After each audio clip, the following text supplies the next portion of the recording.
नववर्ष पूर्वसंध्येच्या निमित्तानं मुंबईत बेस्ट उपक्रमाकडून विविध मार्गांवर जादा बस सोडण्यात येणार आहेत. नवीन वर्षाच्या स्वागतासाठी मुंबईतल्या समुद्र किनाऱ्यांवर मोठी गर्दी होत असते आणि त्यामुळे नागरिकांच्या सोयीसाठी बेस्टकडून विविध बसमार्गांवर 25 जादा बसेस चालवण्यात येणार आहेत. त्याचवेळी दक्षिण मुंबईतल्या प्रेक्षणीय स्थळांचा फेरफटका मारण्यासाठी बेस्टकडून डबल डेकर इलेक्ट्रिक बसेस सोडण्यात येणार आहेत. मुंबईकरांना या डबल डेकर बसमधून दक्षिण मुंबईत हेरिटेज टूरही करता येणार आहे.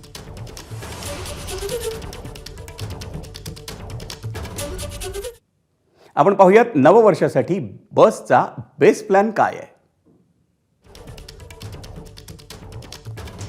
31 डिसेंबरच्या रात्री बेस्टकडून 25 जादा अतिरिक्त बसेस सोडण्यात येणार आहेत. Gateway of India, Juhu Chowpatty, गोराई आणि मार्वे बीच सारख्या ठिकाणी या जादा बसेसची सेवा असेल.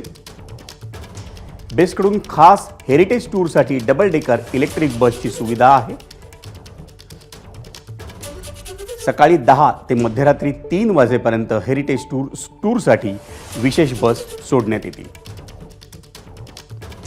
दक्षिण मुंबईतील प्रेक्षणीय स्थळांवर फेरफटका मारण्यासाठी या विशेष हेरिटेज टूर बसचा वापर होणार आहे. हेरिटेज टूरच्या बसच्या तिकिटासाठी वरच्या मजल्यासाठी प्रत्येकी 150 रुपये दराचं तिकीट आकारण्यात येईल आणि खालच्या मजल्यासाठी प्रत्येकी 75 रुपये दर असेल. एबीपी माझा, उघडा डोळे बघा नीट.